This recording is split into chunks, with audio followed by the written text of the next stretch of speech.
Selamat pagi para peserta kuliah perhitungan metalurgi proses Teknik Metalurgi ITB semester 2 2019-2020. Kita bertemu kembali setelah sekian lama karena Anda mendapatkan materi dari Pak Imam dan Pak Taufik.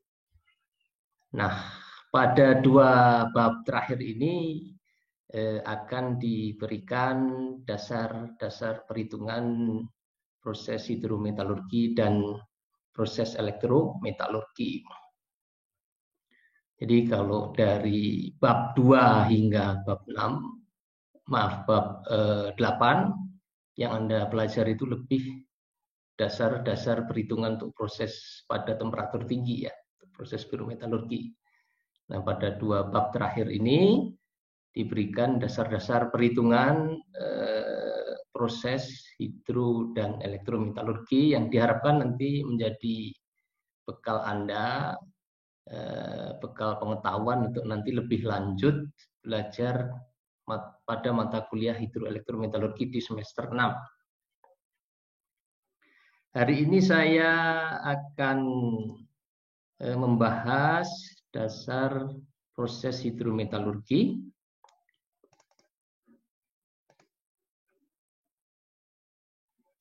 Ya, pada bab 9.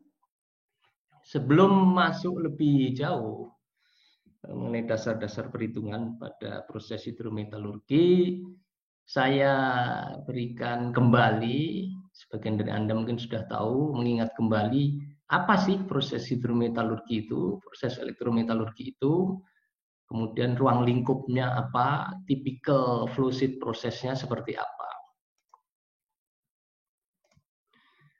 Hidrometalurgi itu berkaitan dengan proses ekstraksi, pemurnian, dan juga daur ulang.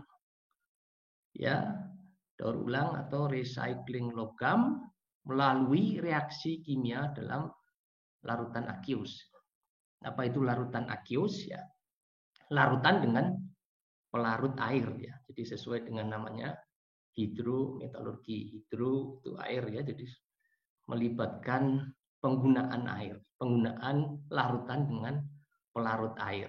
Nah, di dalamnya ya bisa saja asam dilarutkan dalam air, basa dilarutkan dalam air, dan juga garam dilarutkan dalam air. Yang tujuannya larutan tersebut dapat digunakan untuk mengekstraksi dan memurnikan logam dari bijinya, dari konsentrat, dari kalsin. Nanti sebenarnya pada proses hidrometalurgi ada juga yang menggunakan larutan organik ya, pada proses solvent extraction. Namun ya tetap larutan organik itu nanti akan dikontakkan, direaksikan dengan larutan aqueous yang mengandung ion logam terlarut. Oke, itu mengenai proses hidrometalurgi. Kemudian proses elektrometalurgi itu berkaitan dengan proses ekstraksi dan pemurnian logam dengan menggunakan energi listrik sesuai dengan namanya elektrometalurgi. Menggunakan energi listrik melalui proses elektrokimia. Proses elektrokimia itu ya proses yang melibatkan reaksi elektrokimia. Reaksi elektrokimia itu ya reaksi yang melibatkan elektron. Reaksi reduksi, reaksi oksidasi. Nah, proses elektrometalurgi memanfaatkan proses-proses elektrokimia tersebut untuk mengekstraksi dan memurnikan logam. Ya, di dalamnya nanti ada proses electrowinning, ada proses electro-refining. Ya, itu akan kita bahas nanti minggu depan. Baik, unit proses dalam hidrometalurgi secara umum ada dua ya. Jadi secara umum proses hidrometalurgi ini melibatkan dua unit proses utama. Apa itu? Yang pertama unit prosesnya adalah pelindihan. Ya. Pelindihan itu terjemahan dari leaching.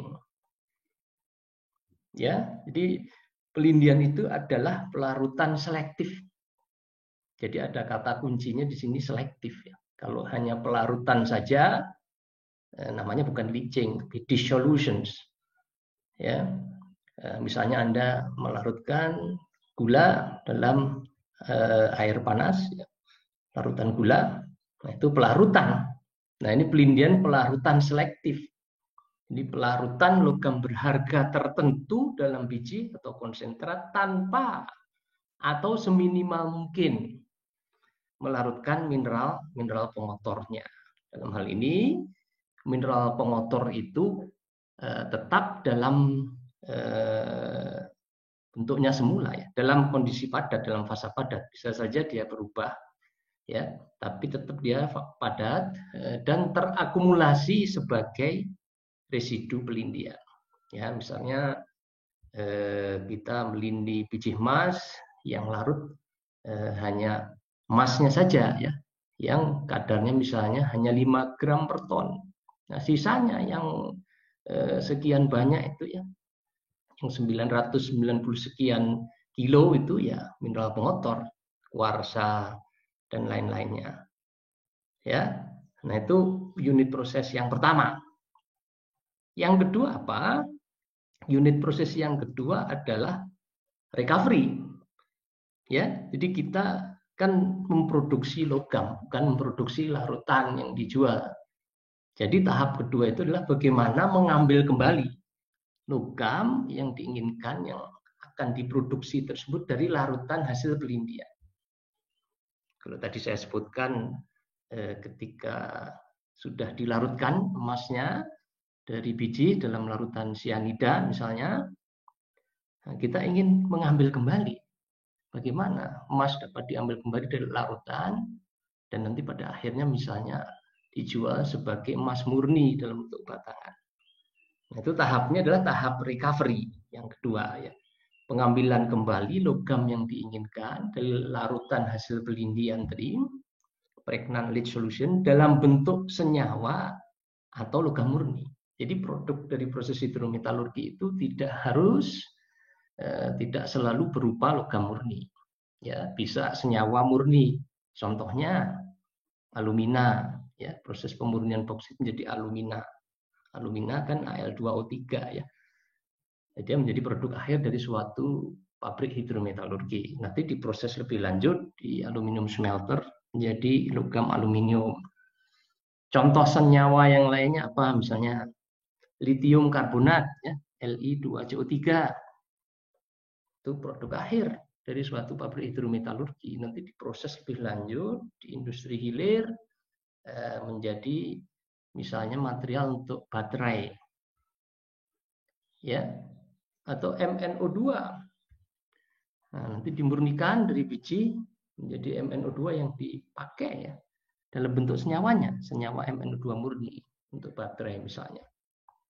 Ya, tentu yang lainnya dalam bentuk logam murni ya, misalnya seng sampai seng murni, tembaga, produknya tembaga murni dari proses electrowinning maupun electrorefining. Nikel ada yang bentuknya murni. Ya, ada yang bentuknya dalam bentuk paduan ferronikel misalnya. Nah, proses hidrometalurgi melibatkan dua unit proses utama ini, yaitu pelindihan, yang kedua recovery. Flow sheet proses hidrometalurgi secara umum ditunjukkan pada slide berikut. Ya, proses hidrometalurgi itu mengolah tidak selalu biji. Kadang-kadang konsentrat, kadang-kadang kalsin. Contohnya kalsin, misalnya kalsin ZNO, produk proses pemanggangan konsentrat ZNS, hasil proses flotasi. Ya, yang umpannya konsentrat apa misalnya? Ya, konsentrat tembaga misalnya, konsentrat tembaga sulfida atau konsentrat nikel sulfida.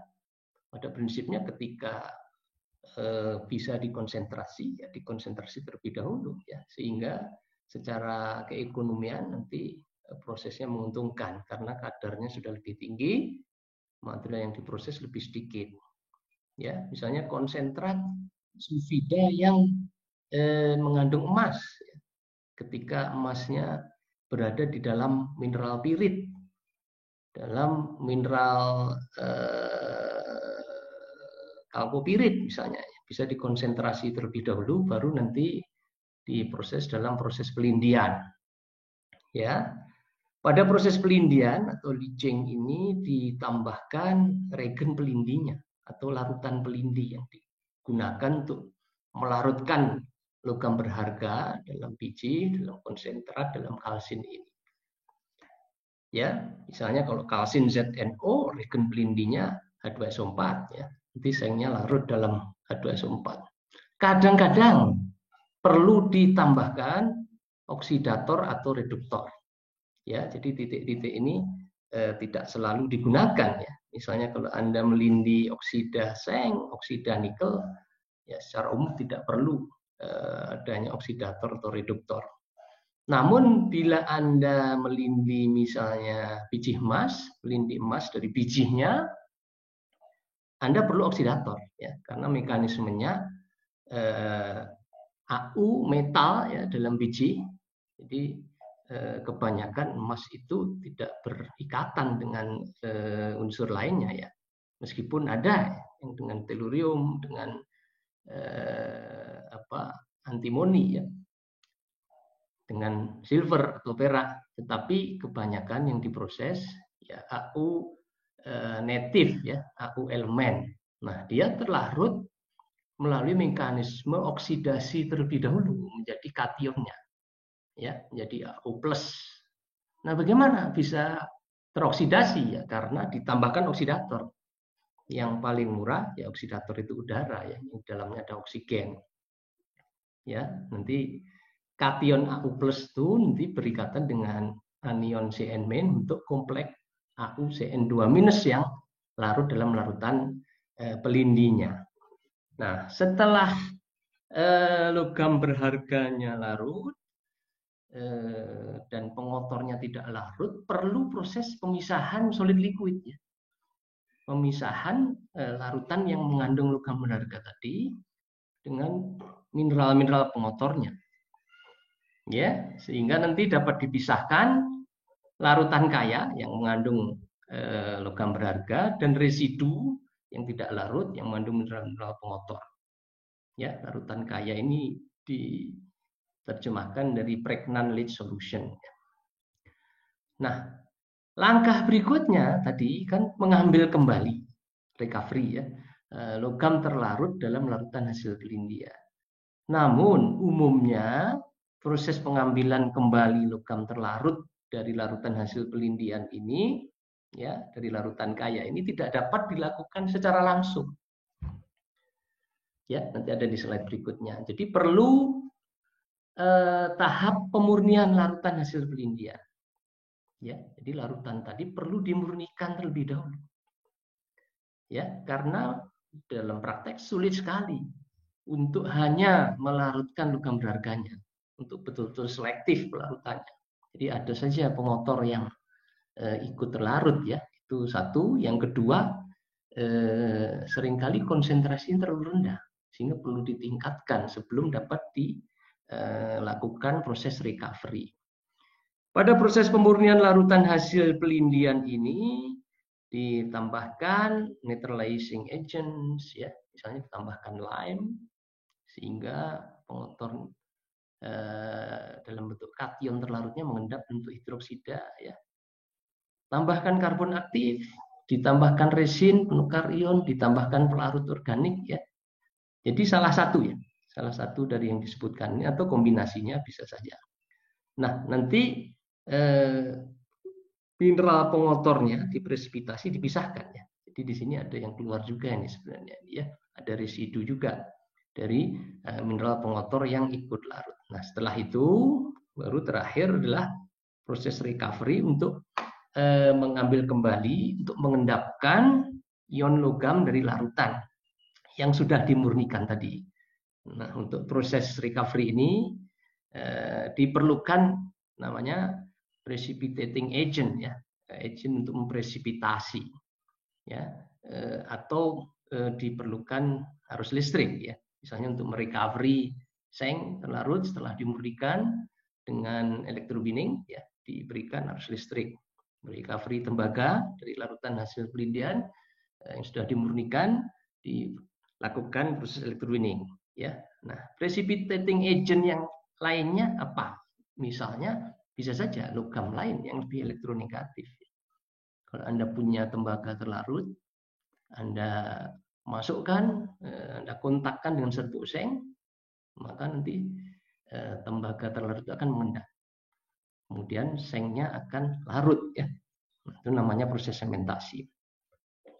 Oke, kemudian produk dari proses recovery tadi saya sampaikan bisa berupa logam murni, bisa berupa senyawa murni, ya, dalam bentuk oksida, dalam bentuk hidroksida, dalam bentuk karbonat, dalam bentuk sulfida, ya, bergantung apa namanya yang paling efektif apa, atau kebutuhan di industri hilirnya apa untuk senyawanya itu.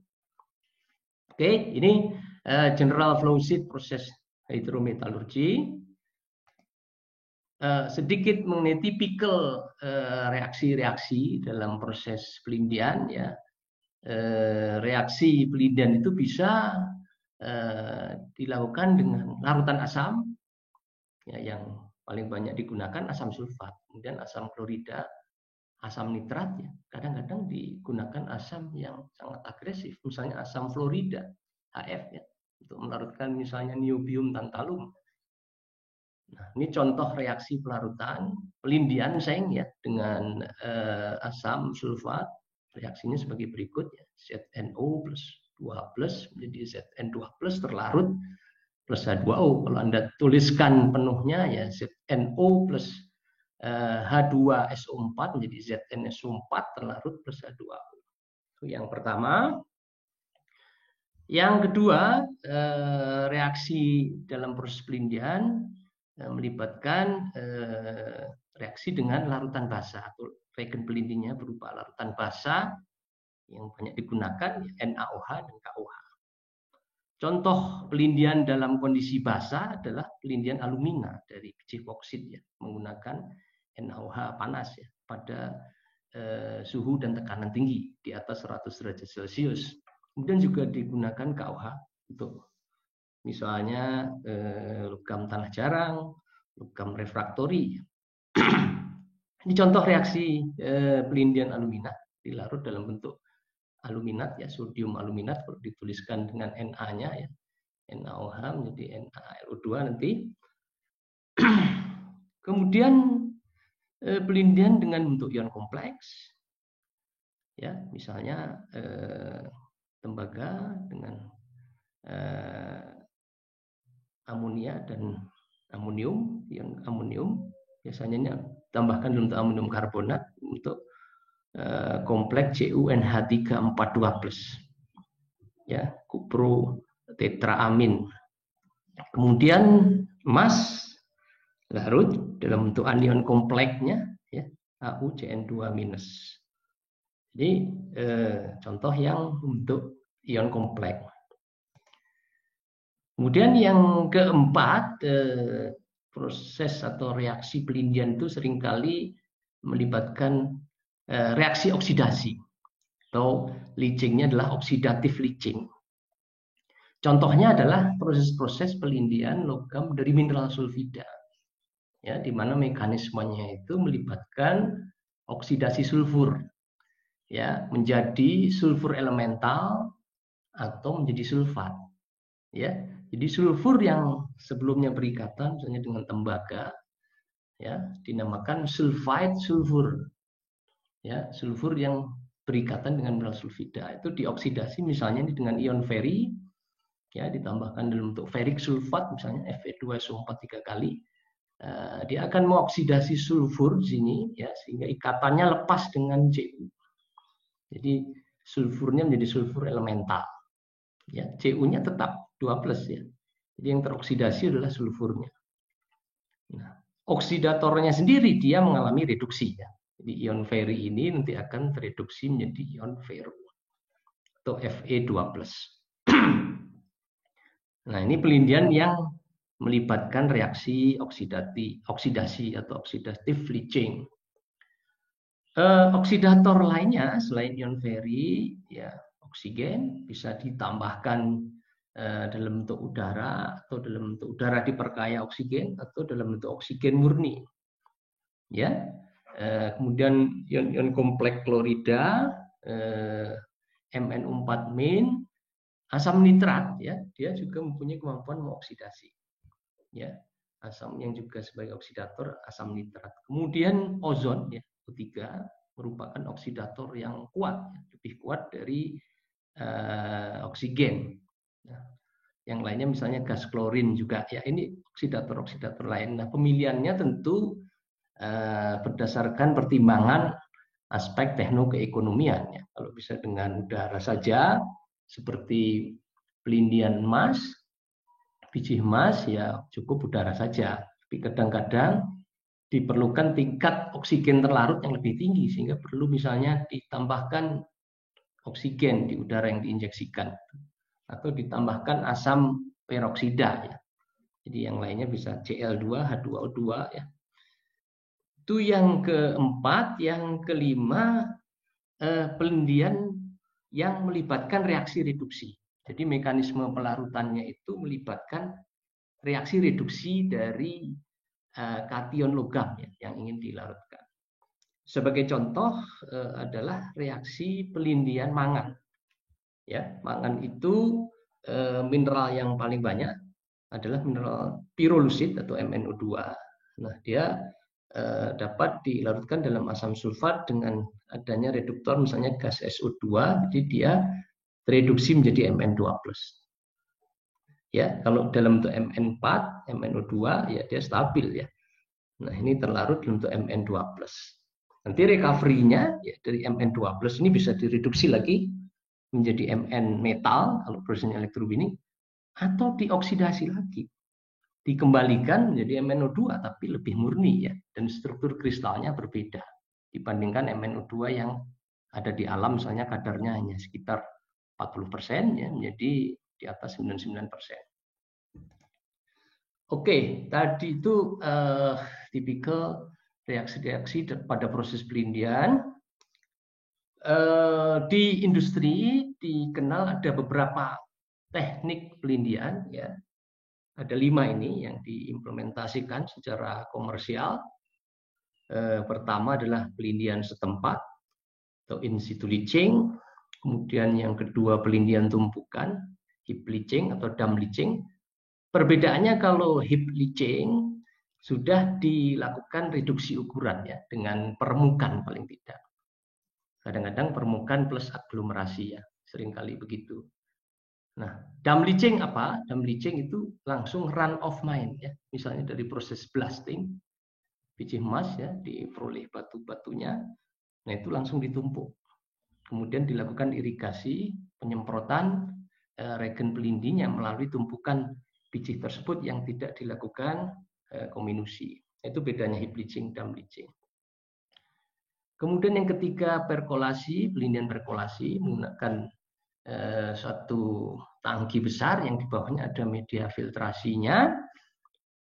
Yang keempat pelindian agitasi pada tekanan atmosfer, atmospheric agitation leaching. Dan yang kelima ini yang paling mahal, ya, biaya investasinya, tetapi juga memberikan persen ekstraksi logam dan kinetika pelindian yang paling cepat, paling baik. Ini adalah pelindian pada temperatur dan tekanan tinggi atau high pressure acid leaching. Nah, pada kuliah ini hanya diberikan pengantarnya saja seperti itu. Nanti ini lebih rincinya akan dibahas pada kuliah hidrometalurgi, dan ini kan perhitungan dalam metalurgi proses, ya. Kita nanti lebih ke perhitungannya. Oke, ini teknik-teknik pelindian untuk Anda ketahui. Kemudian tadi di dalam flow sheet tadi, ya, ditunjukkan tadi ada tahap pemurnian larutan hasil pelindian, ada tahap recovery. Nah, mengapa perlu proses pemurnian? Jadi, sudah saya singgung juga tadi, ya. Nah, Larutan hasil pelindian atau disingkat PLS, Pregnant Leach Solution, umumnya masih harus dimurnikan dahulu sebelum proses recovery logam berharga dapat dilakukan. Tanpa dilakukan tahap pemurnian terlebih dahulu, proses recovery tidak dapat berlangsung dengan efisien. Ya, tidak efisiennya seperti apa? Ya, misalnya perlu precipitating agent yang banyak, satu ya, karena bereaksi dengan pengotornya juga toh.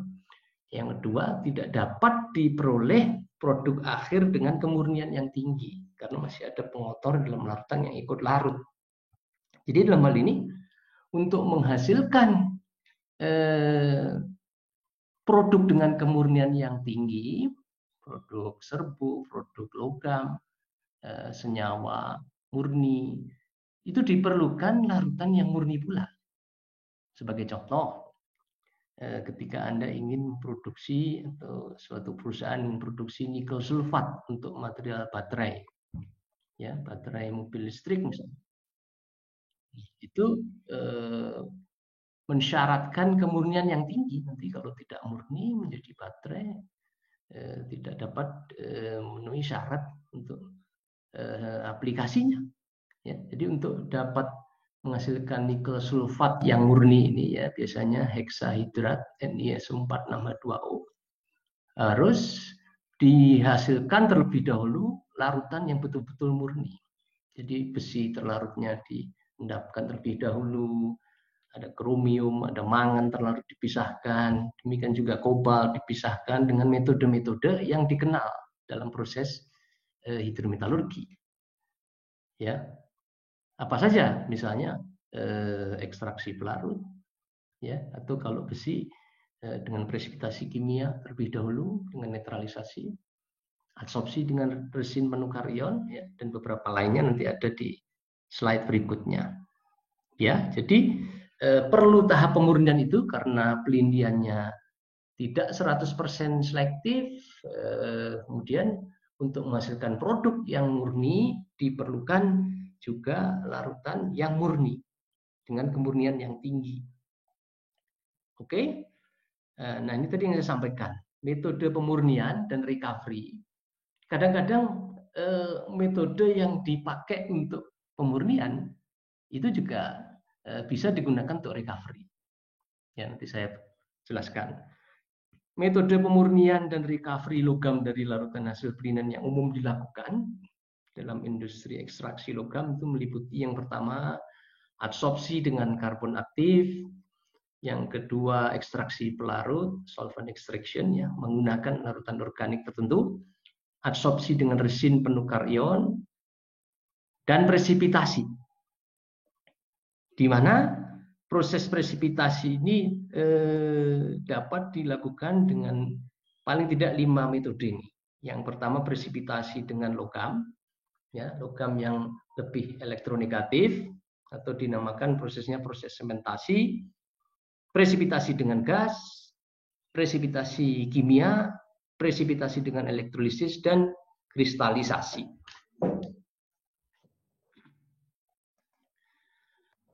Berikut ini diberikan contoh secara singkat, ya, reaksi-reaksi dalam proses presipitasi tadi, ya. Jadi kalau yang adsorpsi dengan karbon aktif, ekstraksi pelarut, adsorpsi dengan resin, ini nanti dibahas lebih lanjut di kuliah hidrometalurgi, ya. Adsorpsi dengan karbon aktif misalnya mengadsorpsi emas dan perak terlarut dari larutan sianida. Ya, ekstraksi pelarut misalnya ekstraksi tembaga terlarut dari larutan hasil pelindian dalam larutan asam sulfat. Adsorpsi dengan resin mirip-mirip dengan adsorpsi dengan karbon aktif, ya. Oke, nah contoh reaksi presipitasi yang pertama presipitasi kimia, disebut chemical precipitations, itu melibatkan proses netralisasi, ya, misalnya, dan penambahan reagen kimia.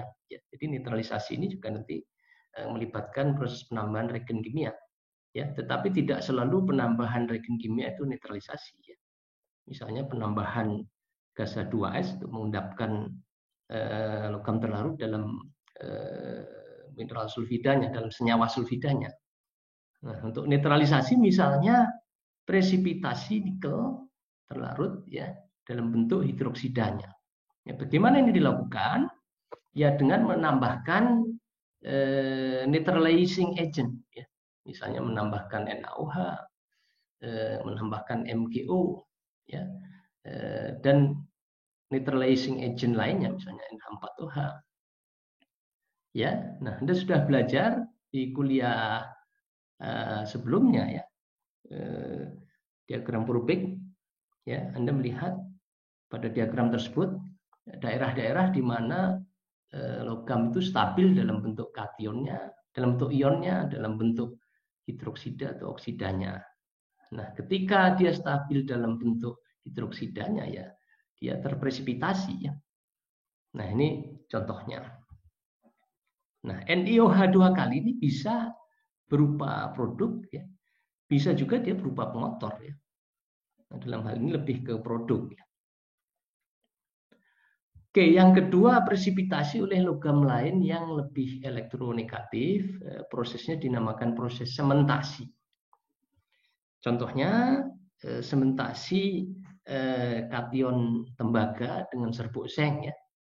Ketika Anda mempunyai tembaga terlarut, CuSO4 misalnya, dalam larutan asam sulfat, encer, Anda tambahkan serbuk seng, CU-nya nanti akan mengendap. Ya, atau Anda punya plat baja, ya, Anda celupkan ke dalam larutan CuSO4, nanti CU-nya akan mengendap pada plat baja Anda secara spontan melapisi plat baja Anda, ya. Nah, jadi dalam hal ini Cu2+ direduksi menjadi Cu, ya, dan sengnya teroksidasi menjadi Zn2+. Jadi merupakan pasangan reaksi oksidasi reduksi sebenarnya, ya. Sengnya akan teroksidasi, larut, kation yang akan dipresipitasi itu tereduksi. Contoh berikutnya adalah presipitasi emas terlarut, ya, dalam larutan cyanida dengan serbuk seng. Jadi ini juga diterapkan secara komersial. Prosesnya dinamakan proses Merrill-Crowe. Dalam hal ini larutan hasil cyanidasi yang sudah dipisahkan dari residunya dengan proses counter current decantation dan sudah dibebaskan dari oksigen terlarutnya, nanti dikontakkan dengan, direaksikan dengan serbuk seng sehingga emasnya akan mengendap, ya, dan sengnya akan larut dalam bentuk kompleks anion ZnCN42-. Ya, itu contoh presipitasi oleh logam lain yang lebih elektronegatif, yang lebih aktif, ya, yang kurang mulia.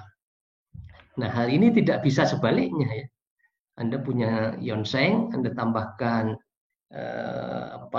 serbuk tembaga, ya, tidak spontan, ya, reaksinya.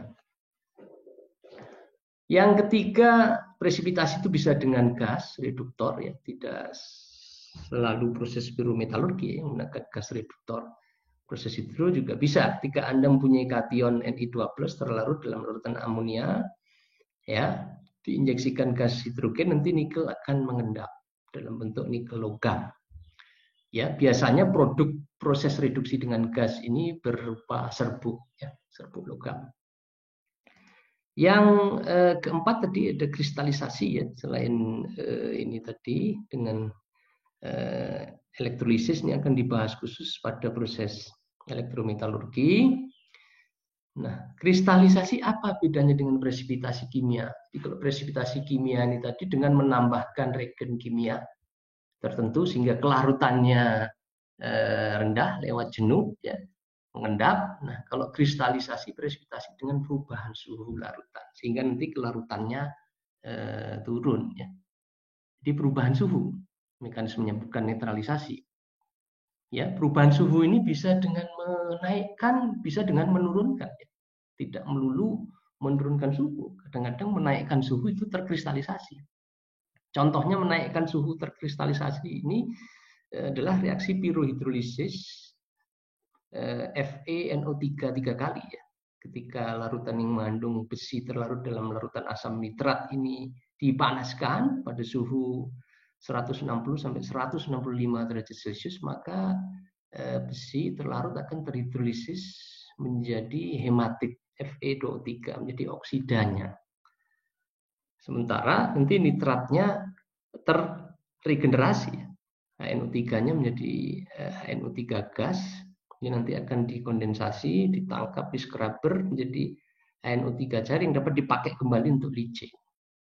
Ya, ini contoh kristalisasi dengan menaikkan suhu. Contoh kristalisasi dengan menurunkan suhu apa? Misalnya presipitasi alumina hidrat. Ya, ketika dilarutkan, kalau saya kembali ke reaksi yang ini, ya, ini suhunya larut aluminanya ya dalam AlO2- itu 140 derajat Celcius misalnya. Nah, nanti ketika diturunkan akan terbentuk Al2O3 3H2O misalnya. Ya, pada suhu 60 derajat Celcius misalnya. Nah, itu kristalisasi prosesnya. Ya. Jadi paham perbedaan presipitasi kimia dengan kristalisasi ya. Yang satu melibatkan penambahan reagen kimia, yang satunya melibatkan perubahan suhu untuk menurunkan kelarutan logam dalam larutan ya. Baik, saya lanjutkan dengan keberlangsungan suatu reaksi hidrometalurgi ya, mirip dengan proses lainnya, proses pirometalurgi ya. Jadi reaksi spontan bukan mirip, sama ya, ketika energi bebas Gibbs reaksinya kurang dari 0. Ya, di mana ketika delta G-nya sama dengan 0, maka proses setimbang pada keadaan setimbang atau equilibrium. Dan berlaku juga delta G sama dengan delta G0 plus RT ln K. Nah, pada keadaan setimbang, delta G-nya sama dengan 0, delta G reaksi, maka delta G0 sama dengan min RT ln K. Di mana K adalah konstanta kesetimbangan, R konstanta gas ideal, 8,314 Joule per Kelvin per mol, T temperatur absolut ya. Untuk reaksi A kecil a ya, A dengan jumlah mol A plus B kecil B besar sama dengan CC plus DD, nilai konstanta kesetimbangannya ini ya aktivitas C kali aktivitas D ya, aktivitas produk pangkat koefisien reaksinya ya, dibagi aktivitas A kali aktivitas B ya, masing-masing pangkat dari koefisien reaksinya. Jadi itu K, di mana aktivitas A dan juga aktivitas B, aktivitas C, aktivitas D merupakan perkalian antara koefisien aktivitas A dengan konsentrasinya. Jadi aktivitas A ini konsentrasi efektif A yang bereaksi ya. Nanti ada faktor koefisien aktivitas ini yang akan kita bahas. Nah ini, jadi AA aktivitas A, B aktivitas B, dan seterusnya. Ca konsentrasi A bisa dalam satuan molar atau molal ya, bisa juga dalam satuan fraksi mol. Itu sedikit mengulang mengenai keberlangsungan reaksi dan kondisi kesetimbangan. Untuk proses elektrokimia ya, seringkali proses hidroelektrometalurgi itu melibatkan reaksi elektrokimia. Berlaku hubungan-hubungan sebagai berikut. Delta G sama dengan min NFE dan juga delta G0 sama dengan min NFE0 ya. Jadi E itu adalah potensial reaksinya, potensial redox ya.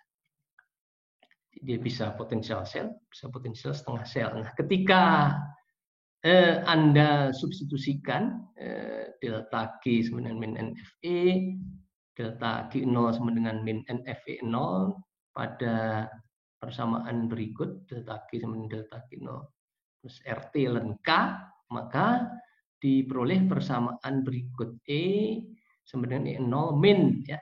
Kalau tadi delta G sama dengan delta G0 plus, ini E sama dengan E0 min RT per NF ln K. Ya, dengan terminologi yang sama, R itu konstanta gas ideal, K konstanta kesetimbangan, dan seterusnya. Nah, ini dikenal dengan nama persamaan Nernst ya. Persamaan Nernst. Sekira Anda sudah pernah belajar sebelumnya, sudah cukup familiar. Ya. Jadi E potensial reaksi reduksi oksidasi, E0 potensial reaksi redoks standar ya. Nah, setengah selnya biasanya ditabulasikan dalam arah reduksi. E0 reduksi ya, standar ya. Misalnya Cu2+ plus 2 elektron, Cu plus 0,34 volt ya. Zn2+ plus 2 elektron di Zn min 0,76 volt.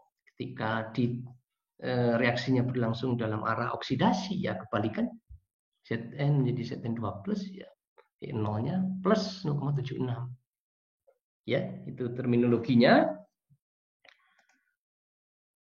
Nah, dalam hal ini untuk mendapatkan delta G kurang dari 0 ya, jadi persamaan ini tadi ya, delta G sama dengan min NFE ya, harga E-nya harus lebih dari 0.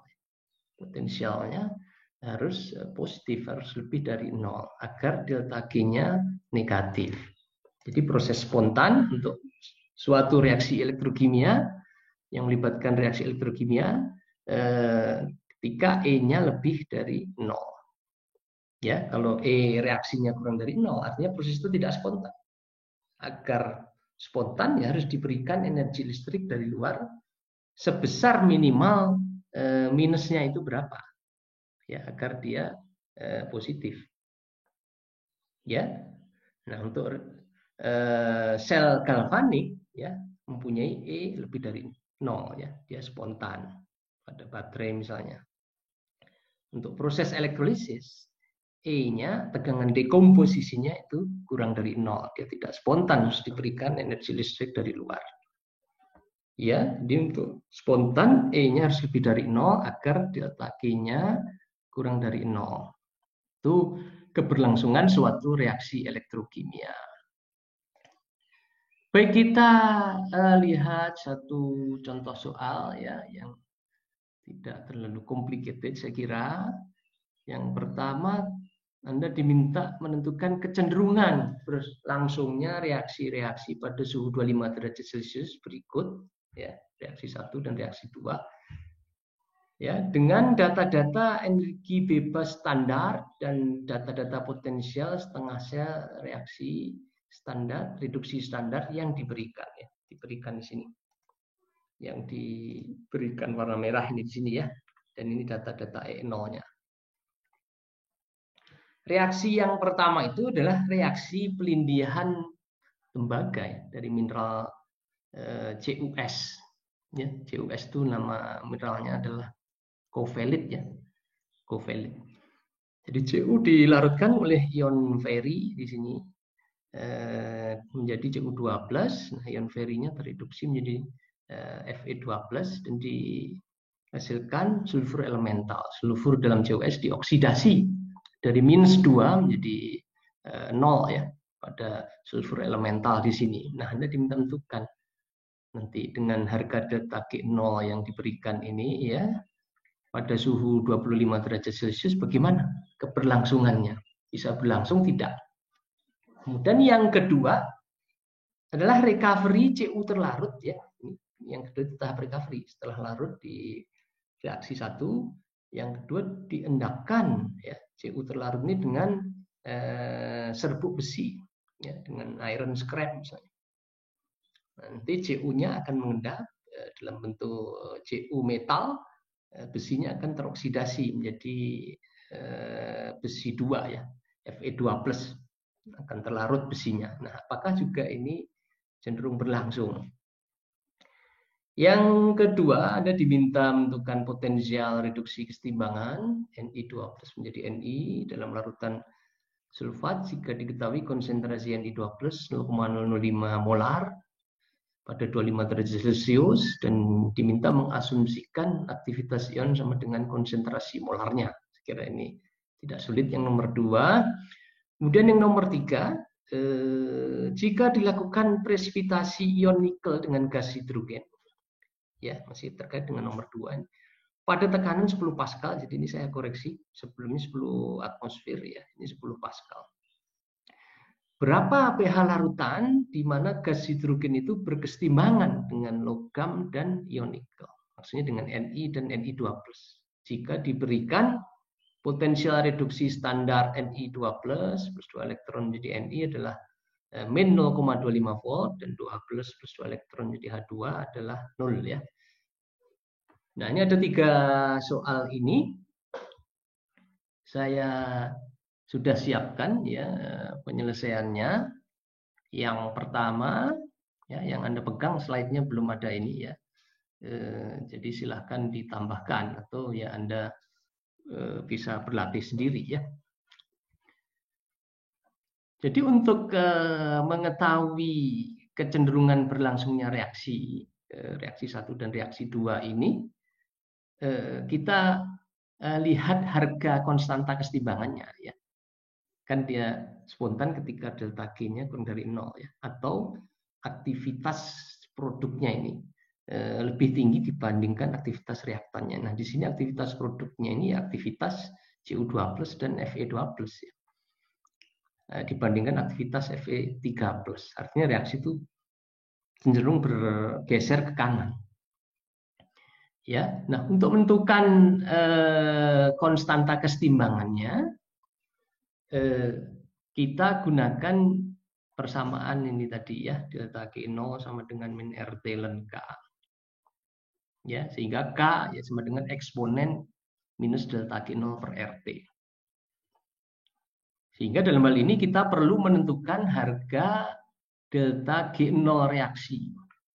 Ya, untuk reaksi yang pertama ya selisih dari delta G0 produk dikurangi dengan delta G0 reaktan. Ya, kalau dia 2 mol ya Anda kalikan 2 untuk Fe2+. Demikian juga ini untuk Fe3+.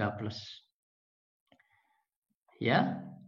Nah, datanya diberikan ya, jadi delta G0 reaksinya ya, delta G0 Cu2+ ditambah 2 kali delta G0 Fe2+ dikurangi 2 kali delta G0 Fe3+ ya untuk reaksi tersebut. Nah, tinggal dimasukkan datanya saja.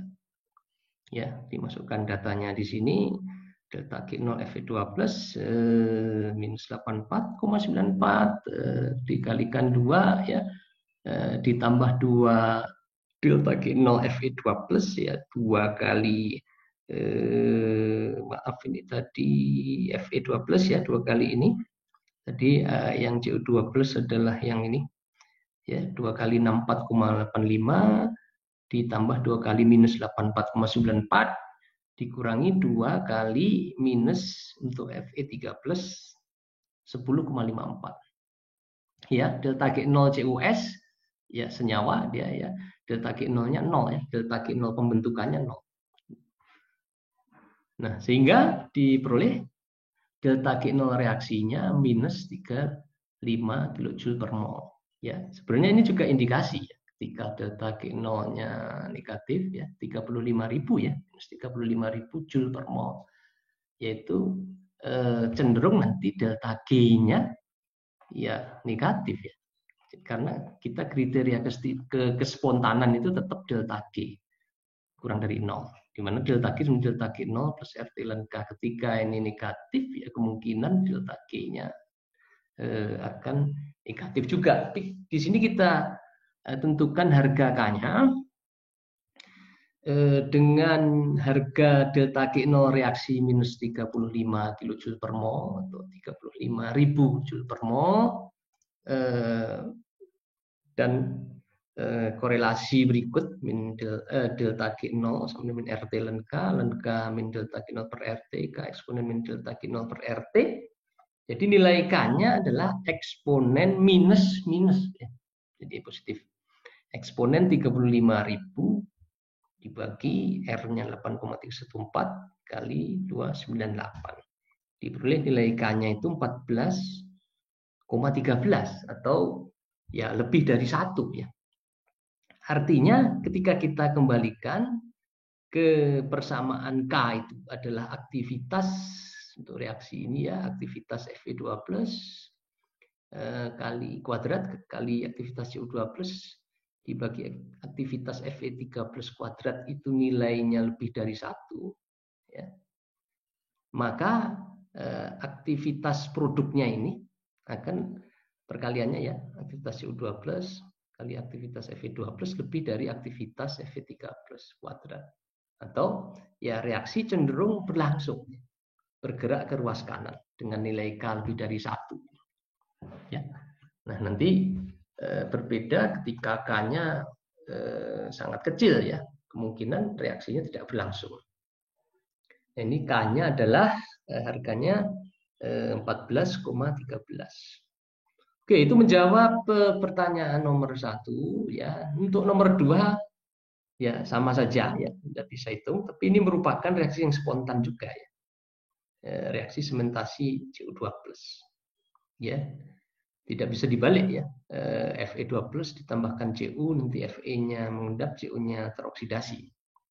Ya, Anda bisa hitung untuk yang reaksi 2. Kemudian penyelesaian soal nomor 2, potensial reduksi kesetimbangan Ni2+ plus 2 elektron menjadi Ni, ya kita gunakan persamaan Nernst saja.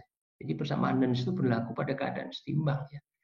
Jadi E equilibrium, E kesetimbangan dari reaksi ini ya sama dengan E0 Ni2 plus Ni, ada datanya minus 0,25 minus RT per NF ln aktivitas Ni karena dia dianggap padatan murni aktivitasnya 1 ya, dibagi aktivitas Ni2+ kali aktivitas elektron ya, aktivitas elektron kuadrat ini nilainya 1 juga.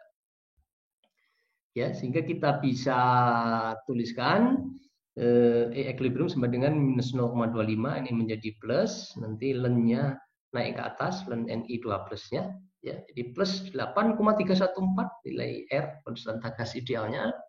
T-nya tadi 25 derajat Celcius jadi 298 Kelvin. Per N-nya adalah jumlah elektron jumlah mol elektron yang terlibat reaksi elektrokimia, jadi 2 kali F-nya konstanta Faraday 96.500 ya kalau dibulatkan, ln aktivitas Ni2+. Ya, jadi ln seper aktivitas Ni2+ minus jadi plus ln aktivitas Ni2+. Nah, di soal diminta menggunakan aktivitas Ni2+ sama dengan konsentrasi Ni2+ 0,005 molar, sehingga diperoleh potensial reduksi kesetimbangannya 0,25 plus 0,0128 dan 0,005 diperoleh equilibriumnya adalah minus 0,318 volt. Jadi ini adalah potensial kesetimbangan dari reaksi. Ketika potensialnya di atas atau lebih positif dari minus 0,318, Ni2+ belum tereduksi menjadi Ni. Ya, misalnya dia minus 0,3 ya. Ya belum tereduksi ya. Jadi masih stabil dalam larutan dalam bentuk Ni2+. Tapi nanti ketika dilakukan perubahan, misalnya ditambahkan reduktor ya, demikian rupa sehingga E-nya lebih rendah, lebih negatif dari min 0,3118, misalnya minus 0,4, minus 0,35, maka Ni2+ akan tereduksi atau terpresipitasi menjadi logam Ni. Ya. Dan berlaku sebaliknya ya, dalam arah oksidasi. Kalau dalam arah oksidasi potensialnya menjadi kebalikannya ya. Jadi kalau Ni menjadi Ni2+ plus 2 elektron, kesetimbangannya 0,318 positif. Nah, nanti dia teroksidasi kalau lebih tinggi ya. Kalau tereduksi tadi lebih rendah. Nah, ini kalau lebih tinggi dari potensial kesetimbangan oksidasinya. Misalnya potensialnya 0,35, ya dia teroksidasi. Nikel logam menjadi Ni2+. Ya. Oke, itu menjawab soal nomor 2. Kemudian nomor 3. Anda diminta menentukan nilai pH yang berkesetimbangan ya. pH kesetimbangan atau H+ yang berkesetimbangan dengan Ni2+ dan Ni. Ketika dia direduksi dengan gas hidrogen pada tekanan 10 Pascal. Ya, jadi reaksi reduksinya kalau saya tuliskan adalah sebagai berikut: Ni2+ plus H2 menjadi Ni plus 2H+. Nanti nilai pH itu ditentukan dari min log aktivitas H+. Ya. Nah, ini karena 0 dibalik juga sama 0, total E0-nya untuk reaksi ini adalah minus 0,25 volt ya. Sudah diberikan tadi di soalnya ya. Ini. Oke, kemudian kita masukkan persamaan berikut ya, delta G sama dengan delta G0 plus RT ln K min NFE sama dengan min NFE 0 plus RT ln K pada keadaan setimbang delta G-nya 0.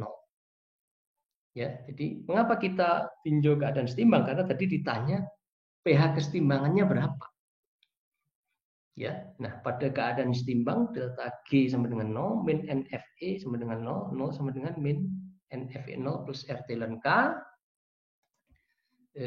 Ditulis lebih lanjut ya di sini ya. Jadi geser ke ruas kiri jadi positif, NFE 0 sama dengan RT ln K. Dan untuk reaksi Ni2+ plus H2 menjadi Ni solid plus 2H+, nilai K-nya adalah aktivitas H+ kuadrat ya di ruas kanan dibagi aktivitas Ni2+ kali tekanan parsial hidrogen, gas hidrogen, di mana aktivitas Ni2+ 0,005 molar ya, dianggap sama dengan konsentrasi molarnya. Tekanan parsial gas hidrogen adalah 10 Pascal. Nah, tinggal kita masukkan sini 0 sama dengan RT ln K dari NFE 0 sama dengan RT ln K di persamaan ini. Jadi E0 sama dengan RT per NF ln K. Kalau kita nyatakan dalam bentuk log, karena nanti kita ingin menentukan pH, min log aktivitas H+, persamaan ini menjadi 2,303 kali R kali T per NF log K. Tinggal dimasukkan angka-angkanya.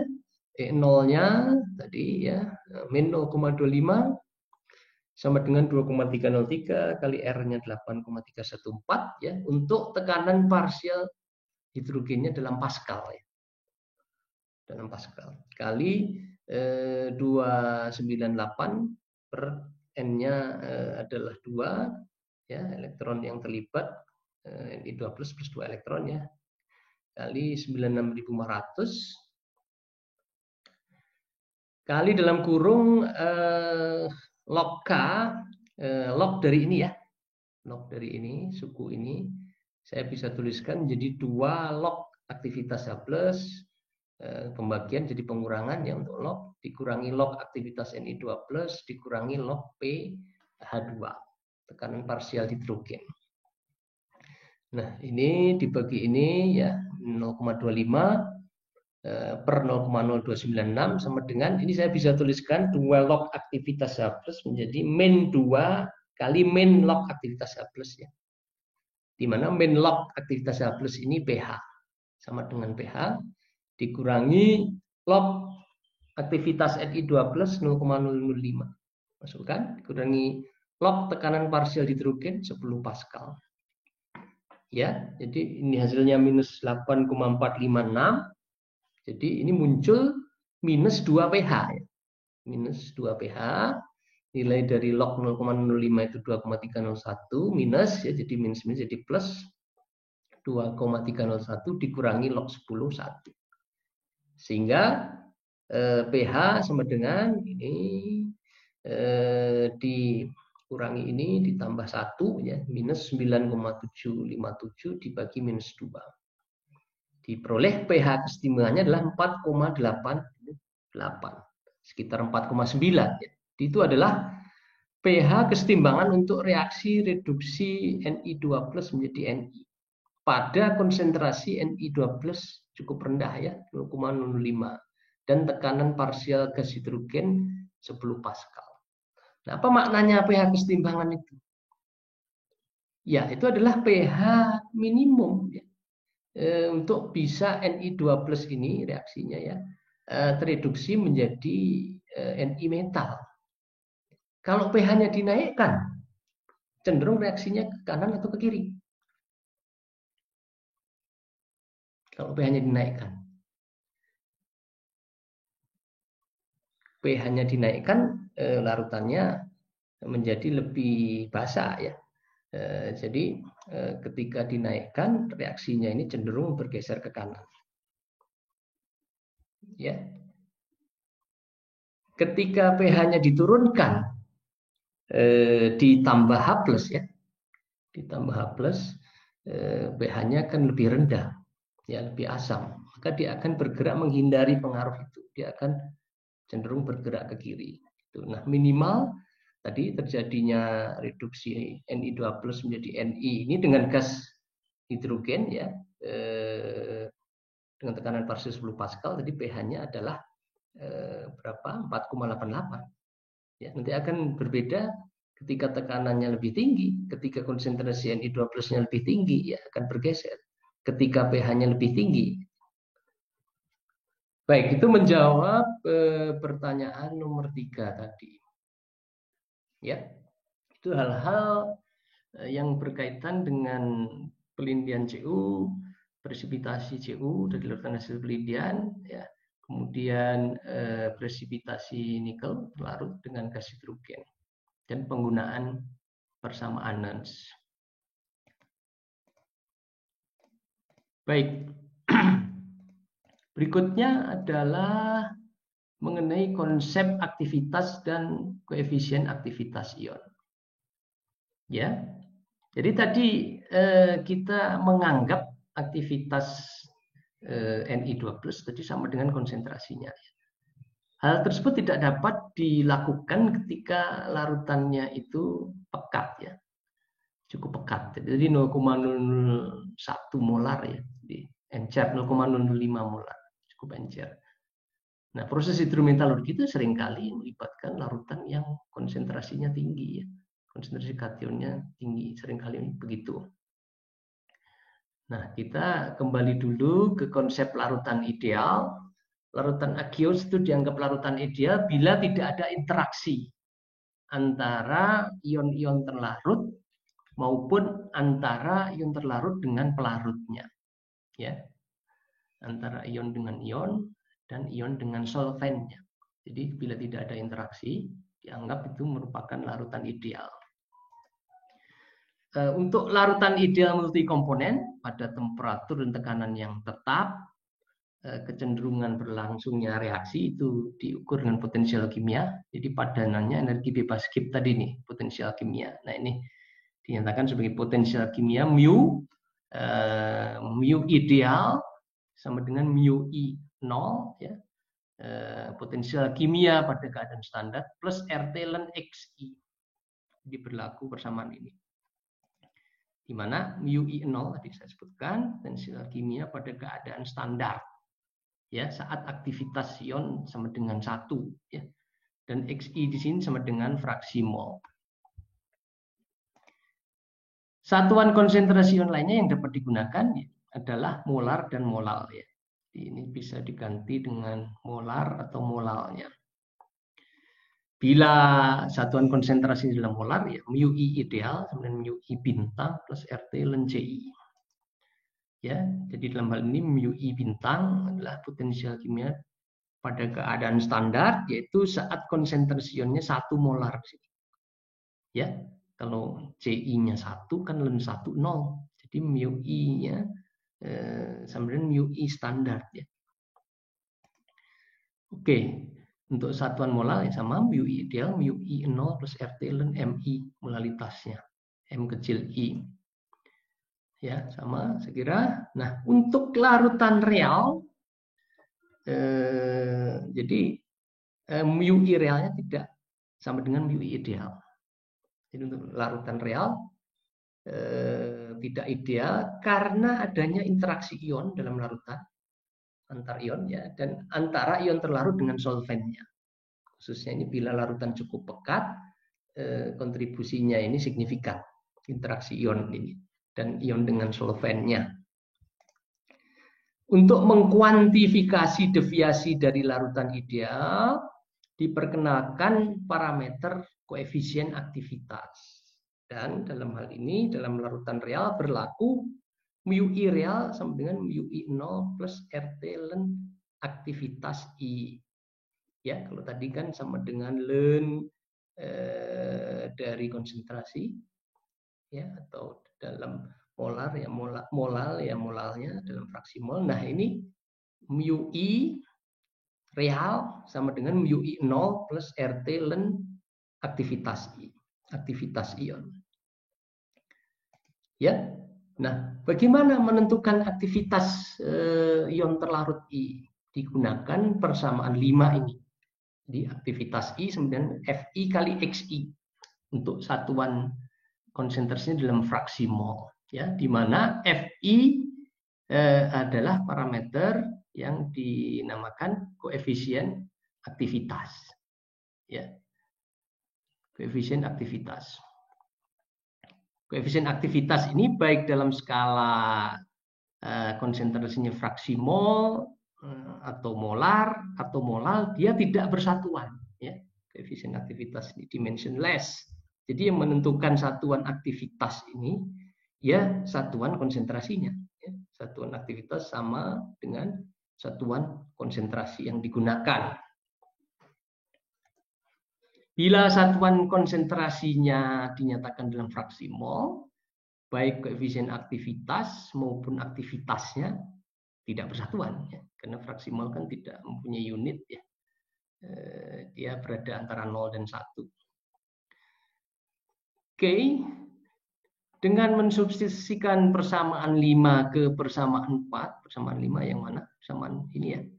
Aktivitas I sama dengan Fi kali Xi.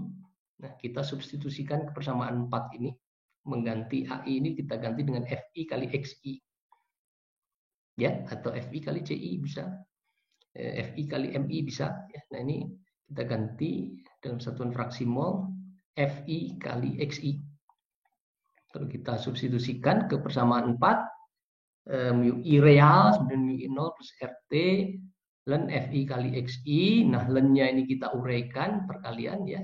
Jadi mu I0 plus RT ln Xi ditambah RT ln Fi. Jadi Xi-nya ke depan dulu. Agar kita bisa kumpulkan ini yang diberi kotak dengan garis hijau ini kan sama dengan mu I ideal, ya. Jadi kan mu I ideal persamaan awal tadi, ya, sama dengan mu I0 plus RT ln Xi.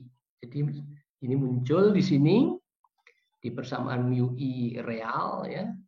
Mu I real mu I0 plus RT ln Xi. Jadi mu I real sama dengan mu I ideal plus RT ln Fi.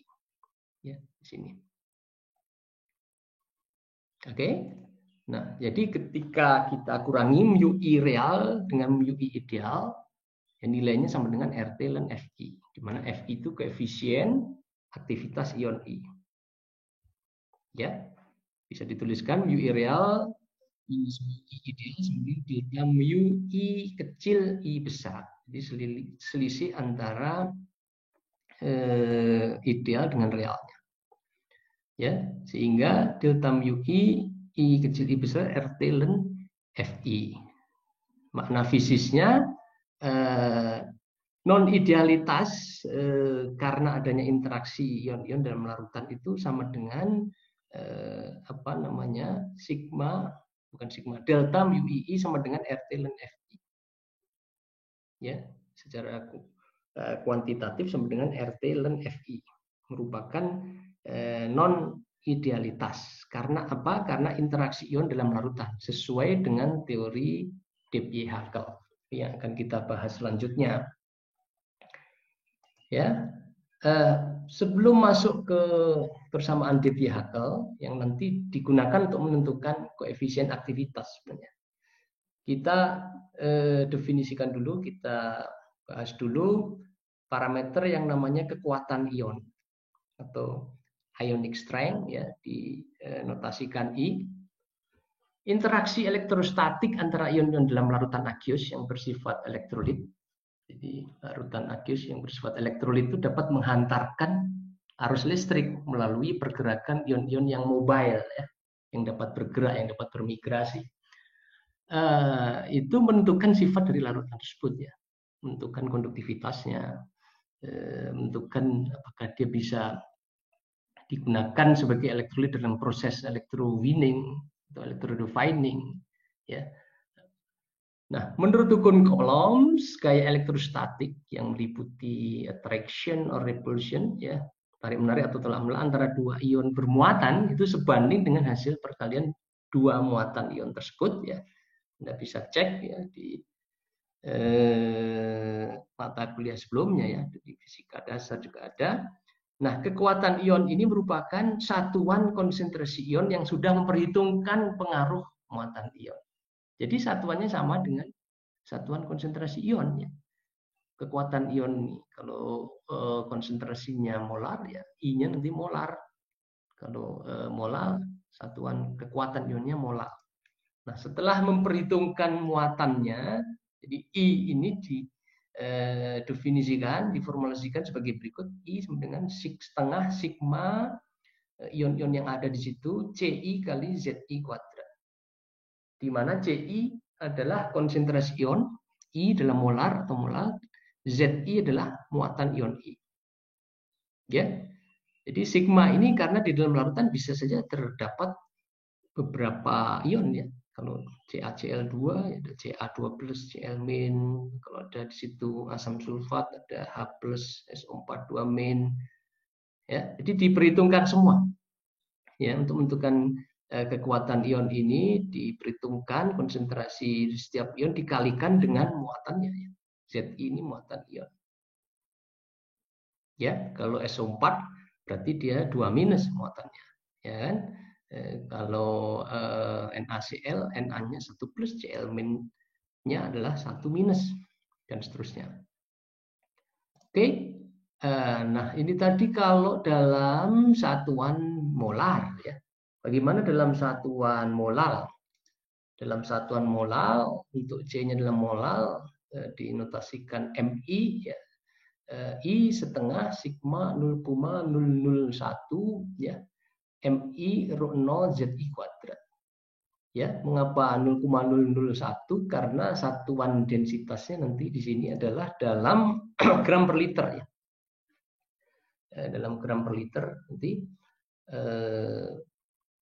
ketika kita masukkan molalitas itu kan mol per kilogram solvent, ya, per kilogram pelarutnya. Ya, makanya muncul 0,001 itu, ya. Kalau molaritas, ya mol per liter, ya. Nah, ini molaritas mol per kilogram pelarut. Kalau tadi mol per liter larutan, ya kan, yang dasar lah. Ini dasar, ya. Nah, bila pelarutnya adalah air pada suhu 25 derajat Celcius, densitas dari pelarutnya, densitas air itu 997,07 gram per liter. Ya, jadi molalitas ketika Anda kalikan dengan densitasnya akan mol per kilogram pelarut kali densitas itu adalah mol per gram per liter, ya, massa per satuan volumenya. Maka diperoleh di sini 0,01 kali Mi-nya nanti masuk ke sigma, ya. Kemudian rho nolnya dimasukkan 997,07 per 2 di sini, ya. Ya, jadi ini karena konstanta, ya. Ini rho nolnya konstanta keluar dari sigma, ya. Nah, 0,01 kali 997,07 per 2 ini, ya, mendekati setengah, ya. Jadi formula I untuk satuan konsentrasi molal dapat dianggap sama dengan formula I untuk konsentrasi ionnya dalam satuan molar, ya, khususnya ketika suhunya 25 derajat Celcius, ya, dan encer. Tapi ketika pekat, suhunya juga tidak di suhu ruangan, ya Anda harus tentukan dulu. Ini densitas dari airnya berapa, dari pelarutnya ya, dari solvennya itu. Ya, oke. Nah, jadi ini formulanya setengah sigma MIZI kuadrat. Oke.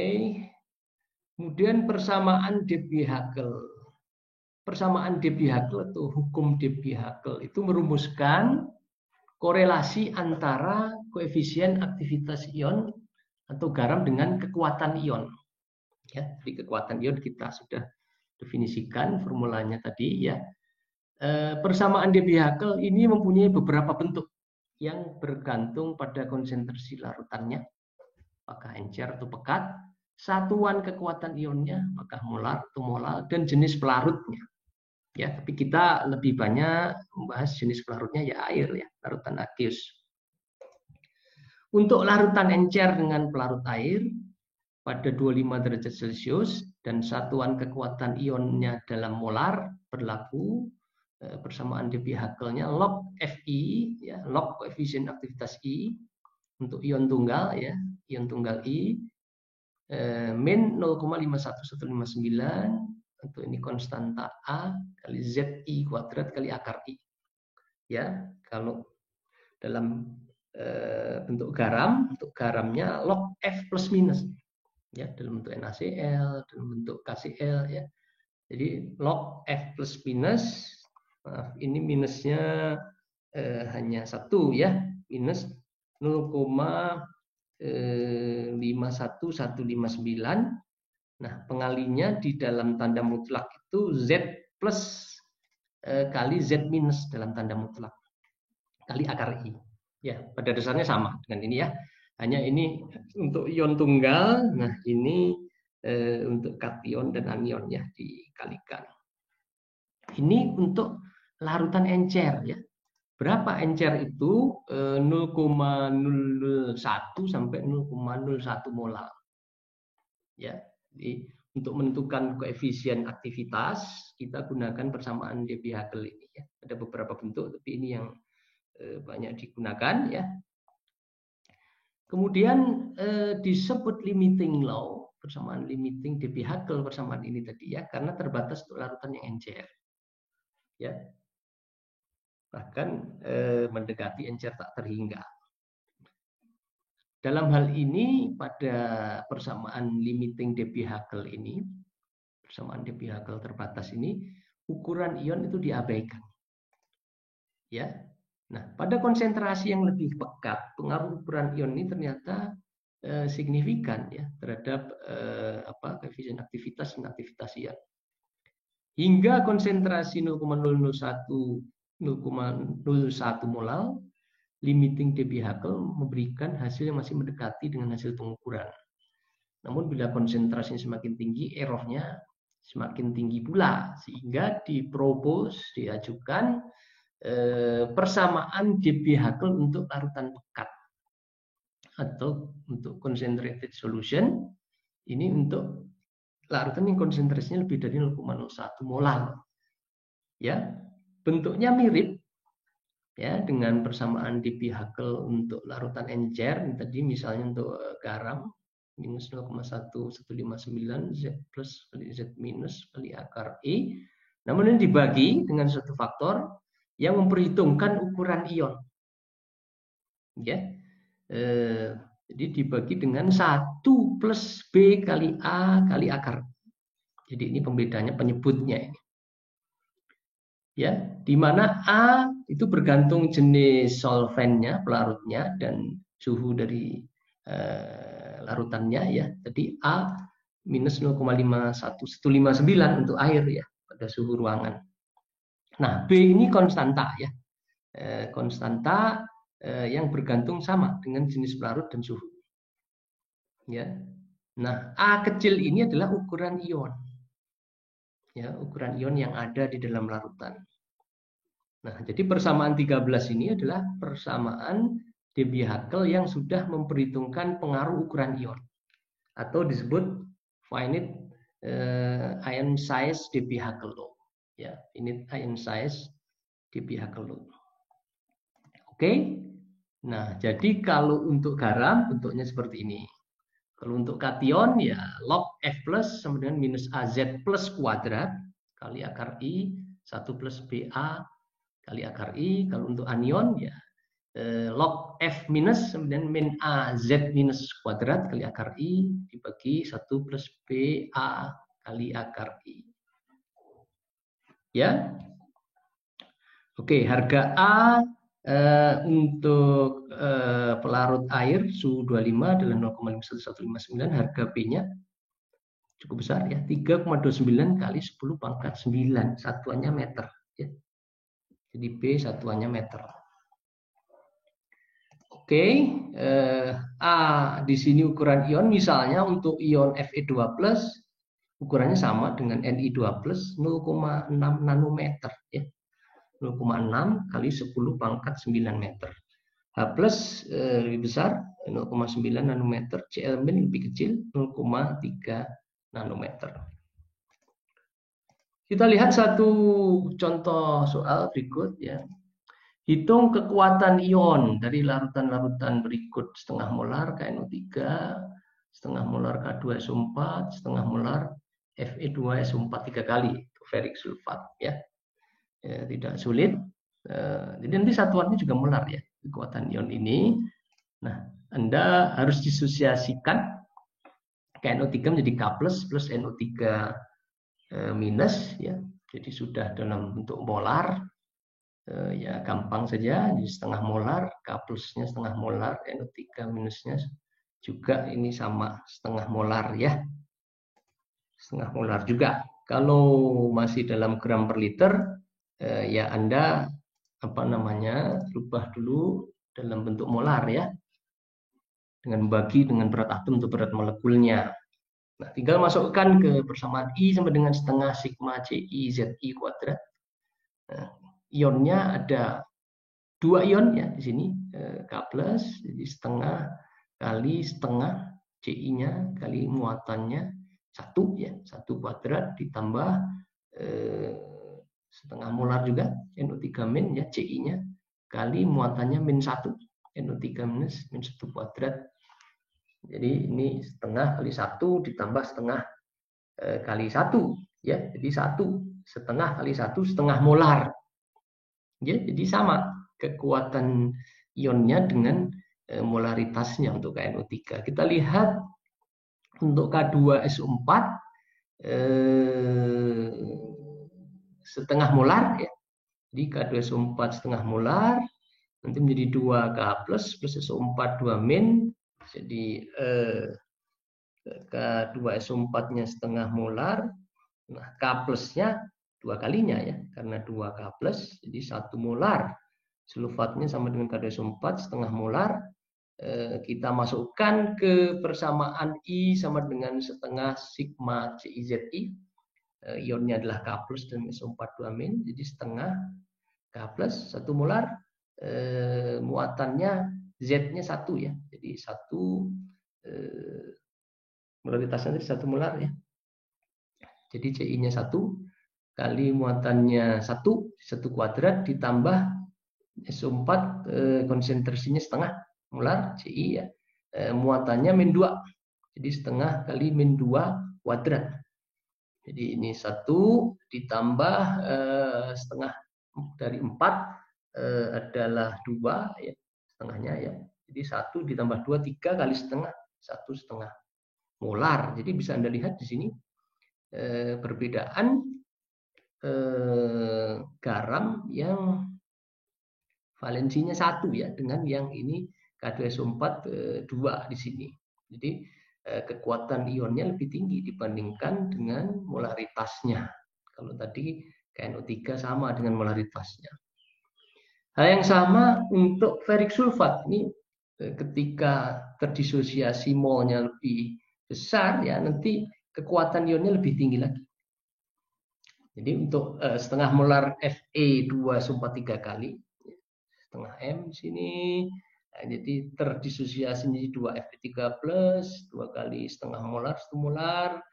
ditambah 3SO4 2 minus 3 kali setengah, jadi 1,5 ya, 1,5 molar dimasukkan I setengah kali sigma CI ZI kuadrat. Nah, CI-nya yang pertama Fe3 plus 1 molar, muatannya 3 ya. Jadi 1 kali 3 kuadrat ditambah konsentrasi sulfat 1,5 molar, muatannya min 2 kuadrat, jadi 1,5 kali min 2 kuadrat itu 4 ya. 1,5 kali 4 itu 6 ditambah 3 9 ya. Jadi 9 ditambah 6 15 kali setengah, sehingga 7,5 molar kekuatan ionnya. Untuk garam setengah molar Fe2SO4 yang dilarutkan ya. Oke, ini mengenai kekuatan ion. Terus masih ada yang kedua ya, hitung koefisien aktivitas. Ya, jadi tadi kan menghitung kekuatan ion, relevansinya adalah untuk menentukan koefisien aktivitas kan berdasarkan persamaan Debye-Hackel. Nah, koefisien aktivitas nanti diperlukan untuk menentukan aktivitas. Ya, aktivitas diperlukan dalam proses hidrometalurgi misalnya untuk mengkonstruksi diagram Pourbaix ya, dan juga untuk meninjau kesetimbangan ya yang melibatkan ion. Ini hitung koefisien aktivitas ion H+ dan nilai pH larutan yang mengandung 0,01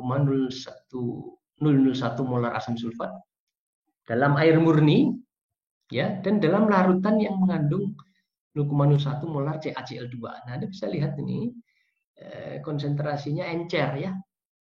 Sehingga nanti kita menggunakan persamaan limited Debye-Hackel untuk menentukan koefisien aktivitasnya. Namun sebelum kita dapat menggunakan persamaan Debye-Hackel untuk larutan encer, yang persamaannya adalah sebagai berikut ya. Persamaannya kan sebagai berikut. Kita perlu lebih dahulu menentukan I, toh. Kita perlu menentukan harga kekuatan ionnya. Nah, untuk larutan encer nanti seperti ini persamaan untuk menentukan koefisien aktivitasnya. Seperti persamaan 11 untuk ion tunggal dan persamaan 12 untuk garam. Nah, jadi pertama kita harus menentukan I. Ya, kita hitung seperti soal sebelumnya, kita disosiasikan 2SO4 terdisosiasi menjadi 2H+ plus SO4 2- ya. Terdisosiasi sempurna ya. Jadi derajat disosiasinya 1, 10 pangkat minus 4 molar, jadi 2 kalinya di sini sama molnya dengan asam sulfatnya, sehingga I-nya setengah CI H+ 2 kali 10 pangkat minus 4 kali ZI, ZI-nya 1 ya, plus kali 1 kuadrat ditambah C sulfat 10 pangkat minus 4 molar konsentrasinya kali Z-nya, muatannya adalah minus 2 kuadrat. Jadi harga I-nya adalah 1,5 kali 10 pangkat minus 4 molar. Nah, baru dari situ kita gunakan persamaan limiting Debye-Hackel untuk menentukan koefisien aktivitas molar ion H+, persamaannya log FH+, ya. Fi-nya, I-nya adalah H+, ya. Log FH+ minus AZ kuadrat.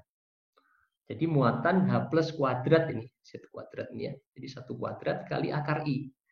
Nah, I-nya sudah ditentukan 1,5 kali 10 minus 4, A-nya min 0,51159 ya, kali Z-nya 1 kita nggak tulis lagi, kali akar I 1,5 kali 10 minus 4 pangkat setengah, nilai log dari FH+-nya minus 6,266 kali 10 pangkat minus 3. Yang kita akan tentukan adalah FH plusnya, jadi 10 pangkat minus ini ya, 10 pangkat minus 6,266 kali 10 minus 3, FH plusnya adalah 0,9857. Sehingga dari situ kita dapat menentukan aktivitas H plus AH plus dengan FH plus kali CH plus 0,9857 kali CH plusnya adalah 2 kali 10 minus 4 ya, jadi 1,94 kali 10 minus 4. Jadi dalam larutan air murni ini asam sulfat yang dilarutkan dalam air murni yang tidak mengandung ion lainnya. pH min log aktivitas H+, jadi min log ini ya 1,914 10⁻⁴ jadi 3,71. Nah, kita bandingkan dengan kondisi ketika dia dilarutkan dalam larutan 0,01 molar CaCl2 ya. Sama caranya kita disosiasikan ya di CaCl2-nya ya menjadi Ca2+ plus 2Cl min 0,001 sama ya 2 kali 0,01 0,002. Nah, dalam hal ini terdapat 4 ion ya dalam larutan yang untuk menentukan kekuatan ionnya Anda harus hitung semua. Kalau tadi di soal sebelumnya kan hanya 2 ion H+ dan SO4. Ini tambah Ca2+ dan Cl min. Jadi kekuatan ionnya I 9,5 sigma CiZi kuadrat ya. Ini tadi yang apa H+ ya. Ini adalah yang 0,001 adalah Ca2+ ya. Muatannya 2 dikuadratkan. Jadi ini kationnya dulu. Nah, anionnya ada sulfat tadi. Sebelumnya sulfat ya. Ini 10⁻⁴. Nah, kali min 2 kuadrat. Kemudian yang terakhir adalah chloride Cl min 0,002 kali muatannya min 1 kuadrat ya. Jadi kekuatan ionnya naik ya menjadi 3,3 kali 10⁻⁻³ molar. Dibandingkan yang sebelumnya tadi ya jelas karena ionnya lebih banyak di sini. Nah, baru nanti aktivitas H+-nya kita tentukan. Jadi meskipun ini yang diminta aktivitas H+, untuk menentukan kekuatan ionnya semua ion harus diperhitungkan ya. Karena sigma tadi. Nah, jadi aktivitas H+ sama dengan FH+. FH+-nya ditentukan min AZ kuadrat akar I, I-nya ada ya. Jadi FH+-nya 0,9346. CH+-nya tetap sama tadi yang soal sebelumnya adalah 2 kali 10⁻⁴. Jadi 2 kali 10⁻⁴ kali 0,9346 koefisien aktivitas H+. Hasilnya adalah 1,869 10⁻⁴. Nah, kita ditanya pH-nya ya min log aktivitas H+ min log dari ini 1,86994 nilainya adalah 3,73. Jadi kehadiran CaCl2 ini sedikit menaikkan ya pH larutan asam ya dari kondisi tidak ada garam tadi 3,71, nah, CaCl2 sedikit menaikkan menjadi 3,73, menaikkan kekuatan ionnya juga. Itu adalah contoh-contoh perhitungan kekuatan ion dan koefisien aktivitas dengan persamaan Debye-Hackel. Saya lanjutkan dengan aktivitas rata-rata. Dalam praktek kita melarutkan garam dan bukan ion tunggal ya. Misalnya ya kita melarutkan NaCl nanti menjadi Na+Cl-, kita melarutkan apa KCl ya, BaCl2, MgSO4 dan seterusnya. Dan nanti bila garam terdisosiasi sempurna maka dia akan terionisasi ya, Mv plus Av minus jadi V plus Mz plus V minus Az minus, ini seharusnya V-nya kecil. Maka 1 mol garam akan terdisosiasi menghasilkan V plus V minus sama dengan V mol dari ion-ionnya. Nah, aktivitas rata-rata didefinisikan sebagai A plus minus untuk garam dalam satuan molal sama dengan perkalian aktivitas kation pangkat koefisien stoikiometrinya di sini ya. A plus V plus dengan A minus aktivitas anionnya V minus. Nah, ini dalam kurung pangkat per V, di mana V itu sama dengan penjumlahan V plus V minus. Ya, jadi intinya Anda harus disosiasikan dulu menentukan V plus V minusnya berapa. Oke, jadi A plus minus aktivitas molal rata-rata garam, gamma plus minus nanti koefisien aktivitas molal rata-rata garam, M plus minus molalitas rata-rata garam. Jadi berlaku juga di sini A plus minus sama dengan gamma plus minus kali M plus minus. Ya. Kalau aktivitas saja bukan rata-rata kan gamma kali M atau F kali C ya. Nah, ini berlaku juga untuk satuan konsentrasi molar atau fraksi mol. Dan formula untuk gamma plus minus juga sama, gamma plus pangkat V plus kali gamma minus pangkat V minus dalam kurung pangkat seper V, modalitas rata-rata juga sama, M plus pangkat V plus kali M minus pangkat V minus dalam kurung pangkat seper V. Oke. Kita bahas satu contoh soal lagi berkaitan dengan aktivitas, koefisien aktivitas, dan potensial sel. Contoh soal yang ketiga ya. Ke dalam 200 ml air yang dideaerasi. Dideaerasi itu dihilangkan kandungan oksigen terlarutnya. Ditambahkan 1 gram FeCl2, 1 gram MgCl2, dan 1 gram HCl. Pada suhu 25 derajat Celcius, proses elektrolisis dilakukan dan larutan tersebut dengan menggunakan elektroda platina sebagai anoda dan katoda, dua-duanya platina. Pada rapat arus katodik dan anodik masing-masing 1000 ampere per meter persegi. Berikut diberikan data potensial reduksi standar E0 untuk ion-ion yang terdapat dalam larutan. Jadi kalau kita melarutkan 1 gram FeCl2, 1 gram NaCl2 dan HCl, maka ion yang ada nanti ada Fe2+, Ni2+, H+, dan anionnya adalah Cl-, di mana Cl- ini berasal dari FeCl2, NiCl2, dan dari H+. Ya, nah di sini diberikan potensial reduksi standar untuk Fe2+ menjadi Fe, Ni2+ menjadi Ni, H+2 dan Cl2 menjadi Cl-. Nah, karena kation yang ada di dalam larutan ada 3 ini dan anionnya hanya Cl- saja, nanti ketika ditanya pasangan reaksi reduksi oksidasi, ya nanti Anda menentukan mana yang potensial reduksi kationnya paling positif. Itulah yang tereduksi. Nah, reaksi oksidasinya adalah yang paling positif. Ya. Nah, untuk reaksi Cl2 plus 2 elektron Cl- ini hanya bisa dalam arah oksidasi. Ya, karena yang ada di situ adalah Cl-. Ya, hanya apakah dia lebih positif dibandingkan oksidasi Fe menjadi Fe2+ itu yang akan dihitung pada soal berikut. Ya, ini diberikan harga E0-nya. Soal pertama Anda diminta menghitung koefisien aktivitas dan aktivitas molar ion-ion yang ada dalam larutan dengan menggunakan persamaan finite size. Jadi kalau sebelumnya tadi kita belum memperhitungkan ukuran ion, ya larutannya encer. Nah ini kita sudah memperhitungkan.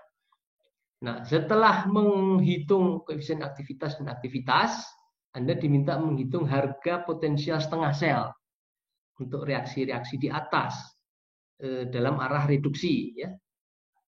Jadi Cl2 plus 2 elektron 2 Cl- nanti menghitungnya seperti itu. Kemudian yang ketiga Anda diminta menentukan pasangan reaksi reduksi oksidasi atau reaksi sel yang mungkin terjadi ketika dilakukan elektrolisis tadi, ya berdasarkan harga potensial setengah sel yang Anda hitung dari soal nomor B tadi. Oke. Kemudian yang keempat diminta menghitung tegangan sel. Ya ini belum saatnya sebenarnya ini ya, nanti materi elektrometalurgi. Tapi disebutkan di sini tegangan sel itu merupakan jumlah antara EA plus EC, ya semuanya dituliskan dalam arah reduksi, ya ditambah overpotensial total, ya di mana overpotensial total ini meliputi overpotensial anoda, yaitu overpotensial untuk evolusi gas Cl2, ya sudah dikasih tahu nih reaksi anodiknya. Overpotensial katodik, overpotensial untuk evolusi gas hidrogen, dan overpotensial IR drop karena tahanan elektrolit. Ya, diberikan data berat atom Fe 55,8, Ni 58,7, Cl 35,5, hidrogen 1, ukuran ion dalam nanometer, Fe2+, Ni2+, 0,6 nano, H plus 0,9 nanometer, Cl- 0,3 nanometer. Solusinya langkah pertama yang Anda harus lakukan itu adalah menentukan konsentrasi ion yang ada dalam larutannya. Nah, ingat yang diberikan di sini adalah garamnya ya, 1 gram FeCl2. Jadi Anda harus bagi dengan berat molekulnya untuk mendapatkan mol per liter. Nah, ini volume larutannya dianggap sebagai volume air 200 mili. Jadi Anda bagi dengan nanti 0,2 liter. Ya. Nah, 1 gram FeCl2 misalnya berarti 1 dibagi 55,8 ditambah 2 kali 35,5 ya, karena FeCl2 ketemu molnya. Nah, dijadikan molar dibagi volume larutan dalam liter. Jadi dibagi 0,2 liter. Nah, ini diperoleh Fe2 plus 0,0394 ya. FeCl2 menjadi Fe2 plus 2 Cl min. Nah, Cl minnya 2 kalinya ya. 2 kali ini. 2 kali 0,0394 karena Fe2 plus FeCl2 sama Fe2 plus 2 Cl min. Cara yang sama Anda juga tentukan untuk menentukan konsentrasi Ni2+. Jadi dari NiCl2-nya dulu 1 gram. Anda bagi dengan berat molekulnya, Ni itu 58,7 ditambah 2 kali 35,5 ya. 1 per itu dibagi juga sama 0,2 liter. Nah, disosiasinya menjadi Ni2+ plus 2 Cl min. Jadi nanti Cl min-nya 2 kalinya ya. 2 kali dari ini ada pembulatan Excel ya. Di 0,0386, 0,0771. Kemudian H plus juga sama, 1 gram ya, Cl murni. Jadi 1 dibagi dengan berat molekul HCl 1 ditambah 35,5 sepertiga 6,5 dibagi lagi dengan 0,2 ya, dapat molarnya untuk 1 gram HCl dalam 200 ml air. Nanti didisosiasikan hasil sama dengan H plus Cl min sehingga konsentrasi H plusnya akan sama dengan konsentrasi Cl min. Nah, ingat ion yang ada di situ Fe2+, Ni2+, H+, dan Cl min. Nah, Cl min-nya itu Anda totalkan. Cl min dari disosiasi FeCl2, NiCl2, dan HCl totalnya adalah ini 0,2930. Nah, langkah berikutnya sebelum dapat menjawab harga koefisien aktivitas untuk setiap ion ini, ya, untuk 4 ion ini Anda harus menentukan I, kekuatan ion untuk keseluruhannya, untuk satu larutan ini yang nanti Anda gunakan baik untuk menentukan koefisien aktivitas Fe2+, Ni2+, H+, maupun Cl min. Tadi formulanya ya, I setengah sigma CiZi kuadrat. Jadi setengah kali CFe2 plus kali 2 kuadrat ditambah CNI2 plus 0,0386 ya, kali 2 kuadrat muatannya 2, Z-nya. CH plus 0,137 kali muatannya 1 kuadrat tambah CCl min, Anda ambil yang ini 0,2930 kali muatan Z minusnya min 1 kuadrat. Jadi kekuatan ionnya adalah 0,371 molar ya hasil perhitungannya. Jadi ini ada Excel-nya di sini ya. Ada Excel-nya. Oke ya, tapi cukup clear di PPT-nya ya. Nah, jadi dapat langkah pertama adalah kekuatan ion. Baru setelah mempunyai harga kekuatan ion, Anda dapat menjawab soal A ini, koefisien aktivitas dengan persamaan dB Hackle yang sudah memperhitungkan ukuran ion. Ya. Di persamaannya adalah sebagai berikut, log Fi sama dengan min AZI kuadrat kali akar I per 1 plus B A kali akar I, di mana A adalah 0,5159, B 3,29 eksponen 10 pangkat 9 kali 10 pangkat 9. Nah, jadi Fi di sini adalah F dari Fe2+, F dari Ni2+, F dari H+, dan F Cl-. Masukkan masing-masing. Ya, ini copy dari Excel ya. Di Excelnya Anda masukkan, ya, dengan kalkulator juga bisa. Ada masalah juga ya. Jadi min A min 0,51159 kali Z-nya Fe2+ kali 2 kuadrat ya, kali 4 kali akar I. Nah, Anda pakai ini. Kali akar 0,371 dibagi 1 plus B-nya ini 0,5199 kali A 3,2999. Ini satuannya meter ya. Sehingga nanti maaf, B-nya ini kali A kecilnya kan dalam nano. 0,6 nanometer Anda jadikan meter. Jadi 0,6 kali 10 pangkat minus 9 meter ya. Jadi nanti 10 pangkat minus 9-nya saling menghilangkan dengan 10 pangkat 9 di sini. Ya. Nah, dikali lagi dengan akar I, akar I-nya ada di sini. Ya. Jadi basically yang masukkan ke sini aja angka-angkanya ya, dapat nilai log Fe2+ sekian, nilai F-nya ya 10 pangkat minus 0,5658 0,27. Dengan cara yang sama dapat ditentukan untuk Ni ya. Nah, Anda bisa lihat di sini nilai koefisien aktivitas nikel Ni2+ sama dengan Fe2+ ya. Mengapa? Ya karena muatannya sama. Kemudian ukuran ionnya sama. Yang lainnya kan sama nih. Konstanta A-nya sama, B-nya sama, I-nya juga satu harga ya kan untuk larutan. Jadi sama nih. Log Fni2+, Fni2+ sama dengan Fe2+. Oke, kemudian untuk H+ dengan cara yang sama, Zi-nya beda ya. Zi kuadrat, 1 kuadrat, A-nya sama, akar I-nya sama, B-nya sama, ini. Nah, A kecilnya yang beda. Ya, A kecilnya tadi untuk H+ adalah 0,9 nanometer, jadikan meter 0,9 kali 10 pangkat minus 10 ya.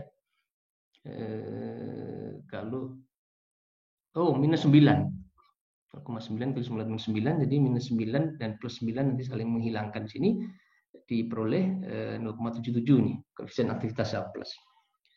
Demikian pula koefisien aktivitas Cl- ya, A besarnya min 0,51159, ini min 1 kuadrat, akar I-nya pakai data yang sama ini ya. Kemudian B-nya sama, A kecilnya ada diberikan di sini Cl- 0,3 nanometer. 0,3 kali 10 pangkat minus 9 meter. Nah, nanti dapat diperoleh FCl- 0,6389. Itu menjawab pertanyaan nomor 1 yang pertama, yaitu koefisien aktivitas ion yang ada ya. Koefisien aktivitas molar. Nah, kemudian diminta untukkan aktivitasnya. Kalau sudah ketemu koefisien aktivitasnya ya mudah. Aktivitas sama dengan koefisien aktivitas kali konsentrasinya. Data konsentrasinya Anda punya tadi di perhitungan sebelumnya, tinggal dikalikan.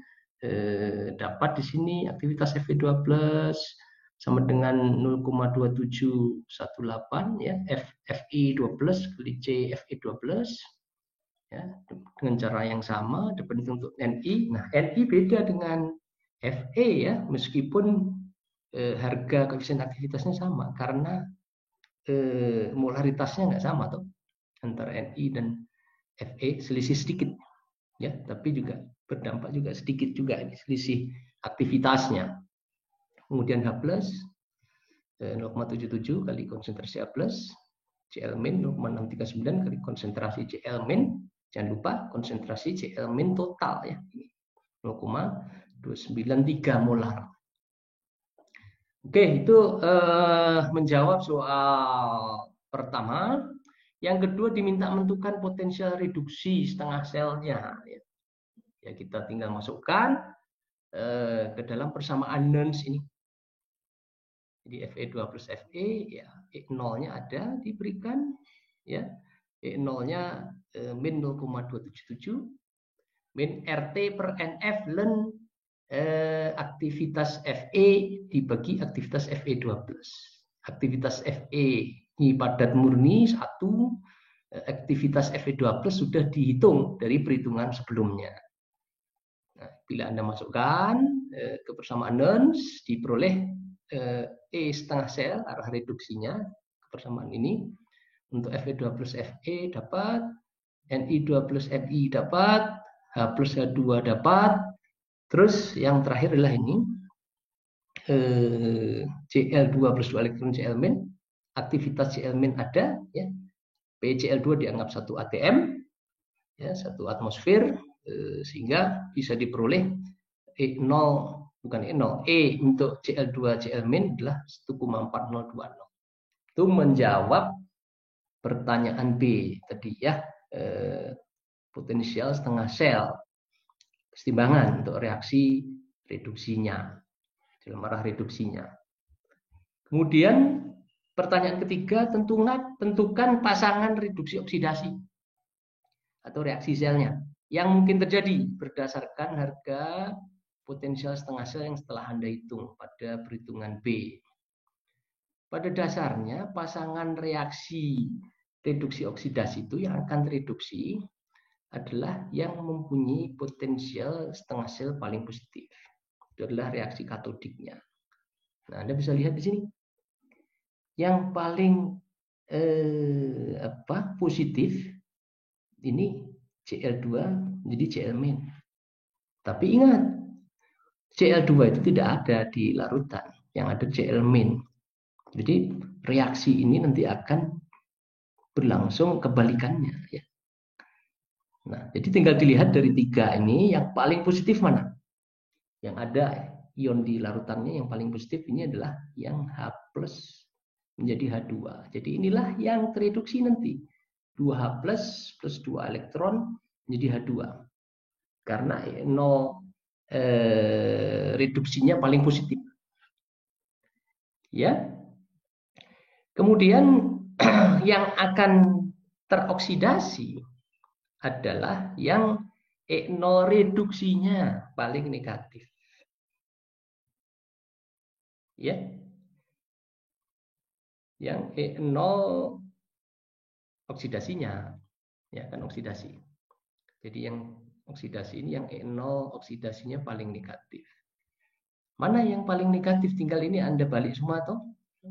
Arah oksidasi berarti ini jadi positif 0,3352, positif 0,3085, positif 0,0576. Ini menjadi negatif 1,4020. Ya, jadi sesuai dengan tadi yang sudah kita prediksikan, Cl min akan teroksidasi menjadi Cl2. Ya, dengan potensial oksidasinya minus 1,402. Reaksi pasangannya, reaksi reduksinya adalah reduksi H+ yang paling positif. Menjadi H2, 2H+ plus 2 elektron, H2. E-nya sudah dihitung tadi ya, 0,0576 dari perhitungan sebelumnya. Nah, total E-selnya tinggal Anda jumlahkan untuk reaksi ini. 2H+ plus Cl min reaksinya menjadi H2 plus Cl2. Jadi proses ini tidak mengendapkan logam, hanya menghasilkan gas hidrogen dan gas klorin. Ya, proses elektrolisis dengan elektroda platina itu.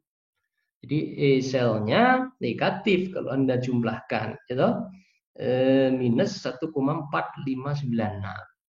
Artinya proses ini tidak spontan, ya, tidak akan berlangsung kalau tidak diberikan arus listrik dari luar tadi. Ya, itu menjawab soal C. Terus tadi ditanya tegangan selnya, ya. Jadi ini tegangan sel minimum. Tapi tegangan sel operasinya itu harus memperhitungkan overpotensial tadi. Jadi ini ditambah overpotensial total yang meliputi overpotensial tahanan elektrolit, overpotensial evolusi gas H2, ya, dan overpotensial evolusi gas Cl2 yang harga-harganya sudah diberikan tadi di sini. 0,28 untuk H2, Cl2 0,03, ohmicnya adalah 0,25. Jadi totalnya ketika dijumlahkan 1,4596 plus over potensial total adalah 2,0196. Ya, ini tegangan yang harus diberikan dari luar atau tegangan selnya. Ketika E selnya tadi dipositifkan ya, tegangan dekomposisinya dipositifkan, yang negatif tadi. Baik, saya kira untuk hari ini sampai di sini. Ya, kita akan lanjutkan lagi besok. Ya, kalau ada pertanyaan, silahkan disampaikan kepada saya. Terima kasih. Selamat siang. Sampai bertemu kembali besok.